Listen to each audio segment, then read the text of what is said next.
Cornejo. El doctor Mijail Cornejo es jefe del servicio de reumatología del Hospital Nacional Arzobispo Loaiza.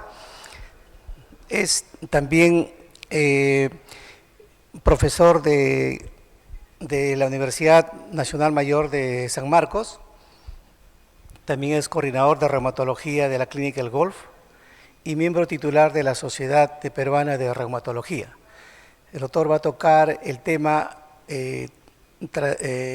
tratamiento individualizado para el lupus. Doctor, tiene media hora, por favor.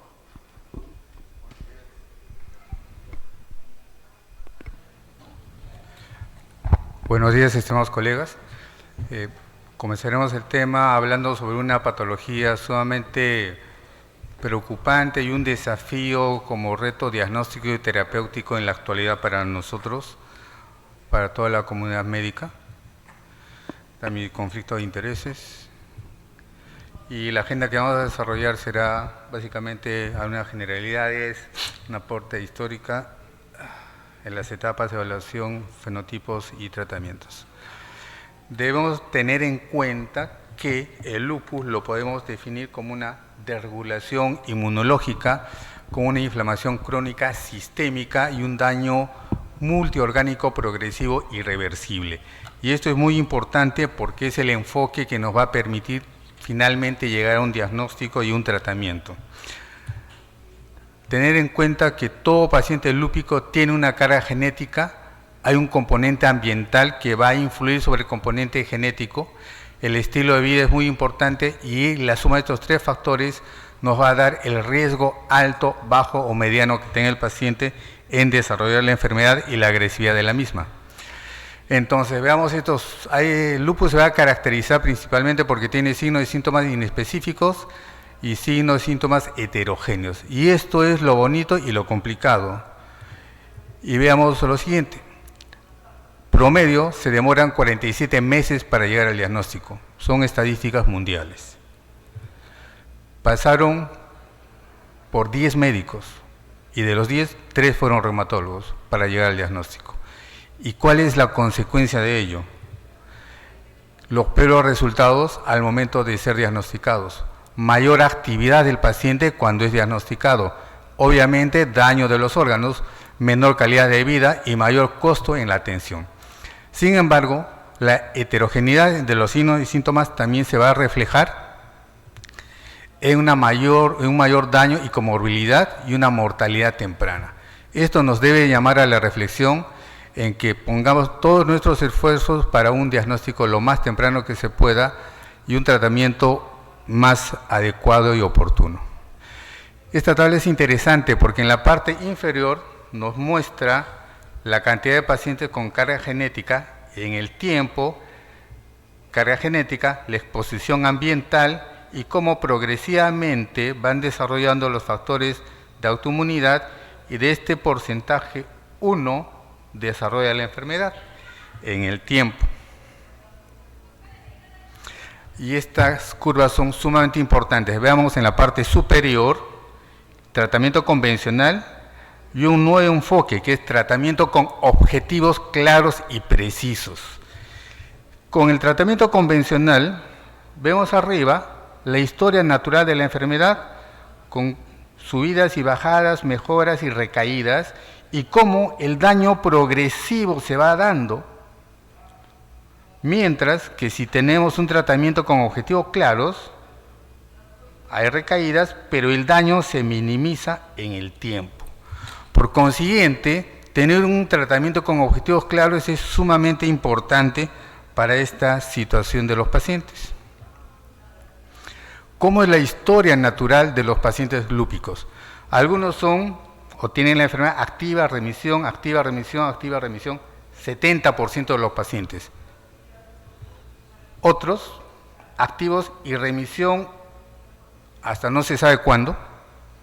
Son los que alguna vez dicen me curé, 15% de los pacientes. Y otros que están permanentemente activos, 15%. Esos son nuestro dolor de cabeza. Pero veamos más o menos estos 15%, o este 70 más el 15, serían de repente los que están en la consulta. ¿Cómo debutan los pacientes? Es otro dato interesante. Miren, leve, moderado, severo. 50% debuta como leve, 33% debuta como moderado y 17% como severo. Este severo generalmente es el paciente hospitalizado. 33 y 50 son consulta ambulatoria. Sin embargo, los leve, diagnóstico, 56%, van a evolucionar 28% a ser severo.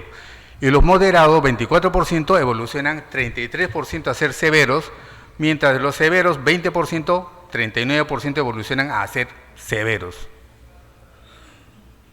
Por consiguiente, es importante tener en cuenta cómo una falta de tratamiento, y aún con tratamiento, podría darnos este problema. Y acá viene un dato interesante que son los fenotipos. ¿Qué características suelen tener los pacientes el momento de ser diagnosticados? Y tenemos un fenotipo hematológico. O sea, son pacientes que debutan con compromiso hematológico, clásicamente anemia hemolítica, PTI o microangiopatías. Hay otro fenotipo de pacientes, compromiso renal, y clásicamente estos que tienen anti-DNA positivo, anticuerpo antirribosomal P. Otros pacientes debutan con componente glandular, síndrome de Sjögren. Otro componente con síndrome antifosfolípido, básicamente con todos los autoanticuerpos de síndrome antifosfolípido. Otro componente somático, los conocidos como lupus, y un fenotipo muy interesante, la niñez. Y este fenotipo es mucho más agresivo y de mayor daño, llámese de mal pronóstico. Entonces, en base a estos fenotipos es que se ha ido más o menos direccionando también los tratamientos y el pronóstico de los pacientes. Entonces, ya tengo mi paciente diagnosticado. ¿Qué me falta? Saber qué tan activo está y cuán dañado está el paciente. ¿Para qué? Para establecer un tratamiento adecuado. Tengo algunas herramientas para poder medir la actividad. SLEDAI 2K, son 24 ítems, actividad durante los 28 días previos a la consulta, 0 puntos no está activo, 1 a 4 puntos actividad baja, 5 a 10 puntos actividad moderada y más de 10 puntos actividad alta. SLEDAI ha asociado un PGA, apreciación del médico, que le suma por puntos, y SLEDAI DAS cuando hay un componente pulmonar o de anemia. Y el daño lo voy a evaluar con SLIC, el índice o el BILAG.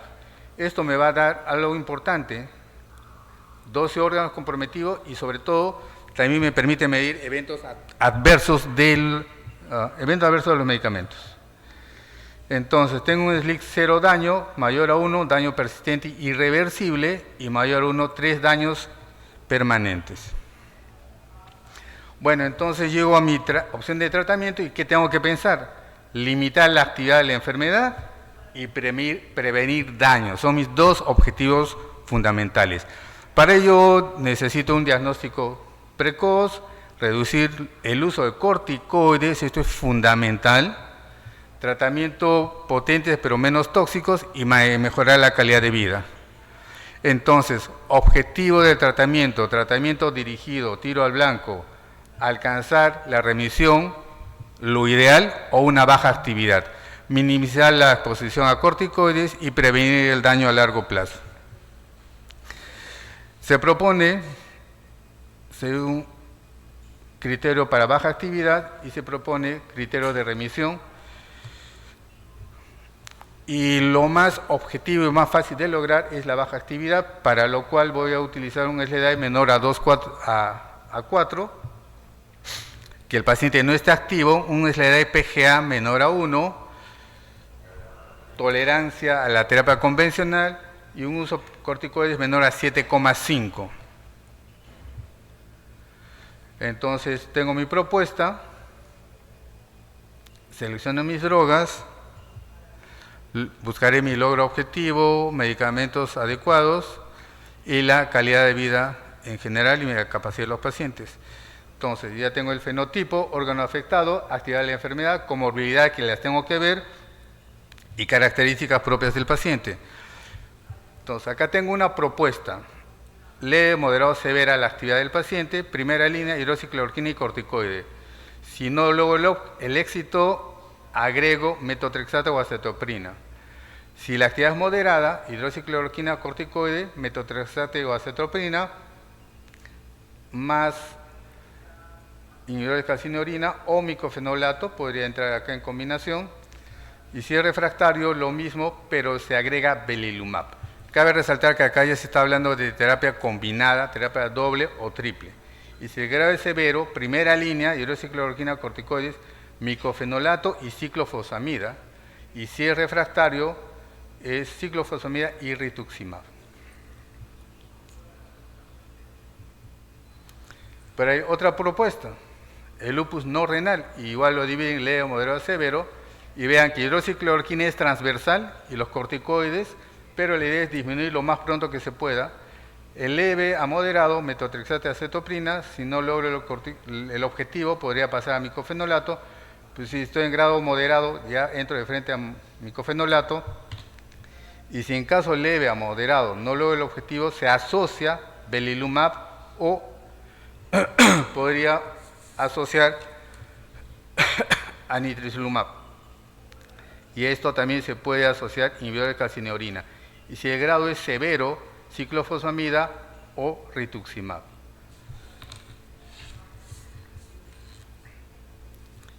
Y en el lupus renal, igualmente, inicio subsecuente, hidroxicloroquina, corticoide de baja dosis, micofenolato o baja dosis de ciclofosfamida más acetoprina, o micofenolato más ciclofosfamida más belimumab, o micofenolato, acetoprina más belimumab. Estamos hablando de terapia triple.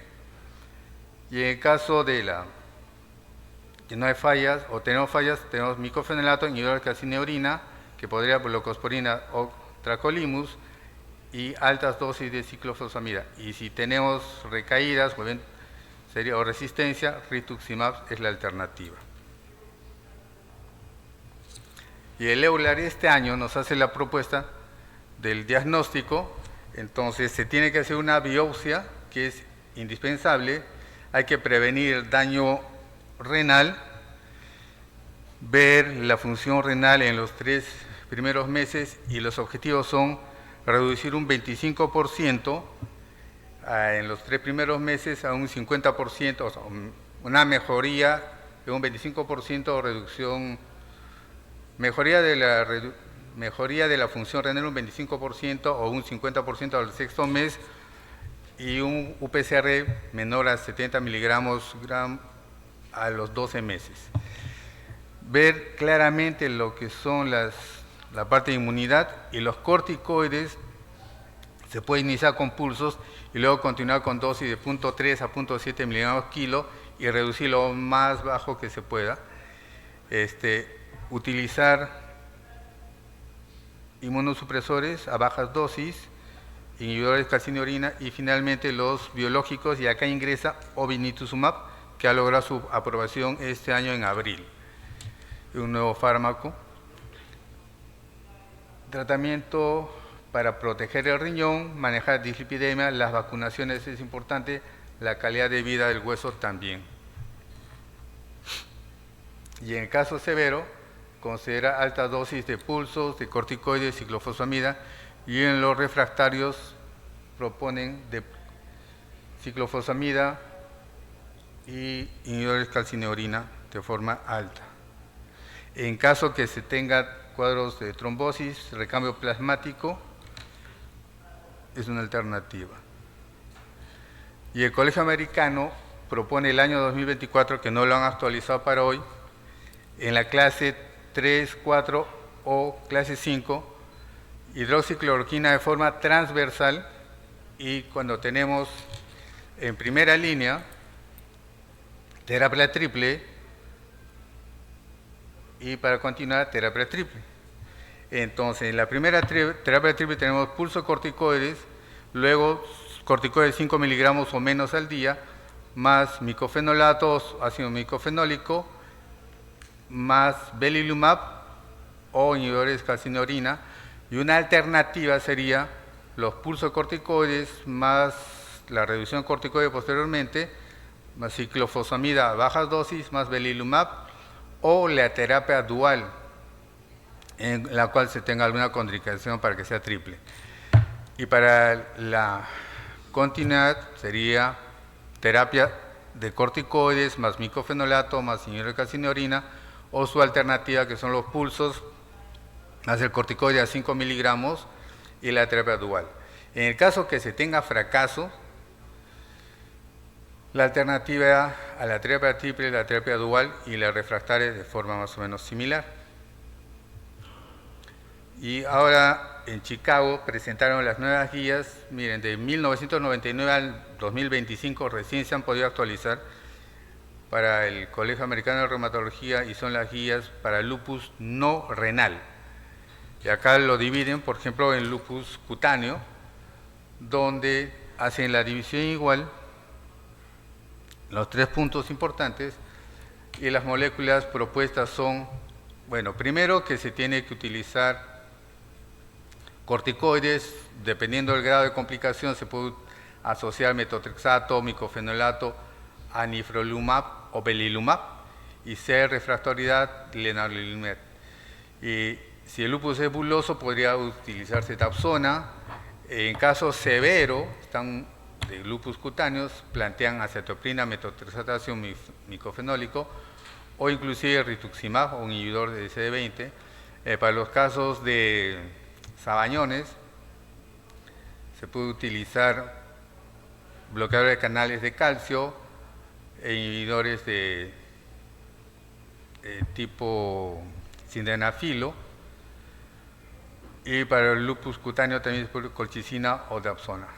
Para el componente articular básicamente ponen acetoprina, metotrexate y micofenolato, y se podría también utilizar bajas dosis de anifrolumab y belimumab.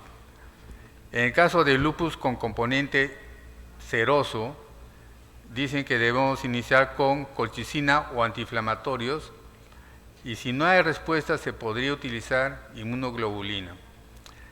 Pero también una alternativa es dar la medicación de acetoprina, micofenolato, anifrolumab, belimumab o inhibidores de interleuquina 1. En el componente hematológico, si hay una leucopenia asintomática, no se trata. Si tenemos trombocitopenia menor a 30.000 plaquetas, opciones son acetoprina, inhibidores de calcineurina, micofenolato, belimumab e inhibidores de CD20. Y en los sintomáticos, inhibidores de CD20 o inmunoglobulinas. Y en una anemia hemolítica, inhibidores de CD20 e inmunoglobulinas. En el lupus neuropsiquiátrico se plantea micofenolato, inhibidores de CD20 y ciclofosfamida endovenosa. Para el componente de neuritis óptica o confusión, ciclofosfamida, micofenolato, anti-CD20. En caso de mielitis, definitivamente es ciclofosfamida. Y en el componente de cognitivo, básicamente la terapia. Componente cardíaco, ciclofosfamida primera línea, se puede, en caso de contraindicación, usar micofenolato o anti-CD20 si no hay respuesta. Y en la endocarditis del Digman-Schach, anticoagulación, si es necesaria la terapia. Y para la vasculitis, acetoprina, ciclofosfamida, anti-CD20, anifrolumab, belimumab, y si el caso fuese severo, ya ciclofosfamida o anti-CD20. Y en caso que haya riesgo de vida, se puede hacer plasmaféresis o inmunoglobulinas. Doctor Cornejo, le quedan 5 minutos, por favor. Muy bien. La pregunta es, ¿qué me llevo al consultorio? Lo primero, que debo medir la actividad de la enfermedad en cada consulta, de ser posible, medir el daño producido por la enfermedad por lo menos una vez al año. El objetivo del tratamiento es lograr la baja actividad o la remisión de la enfermedad. La hidroxicloroquina debe ser la terapia estándar en todos los pacientes, salvo contraindicación. usar corticoides para controlar la inflamación inicial o los brotes y reducir gradualmente la dosis lo antes posible hasta suspenderla, idealmente. Introducir terapias inmunosupresoras de forma temprana para lograr el control de la inflamación. De forma temprana, reducir la morbilidad y minimizar la toxicidad de los corticoides. Y utilizar la toma de decisiones compartidas al considerar el tratamiento, ya que hay múltiples factores que van a influir en la elección de la terapia.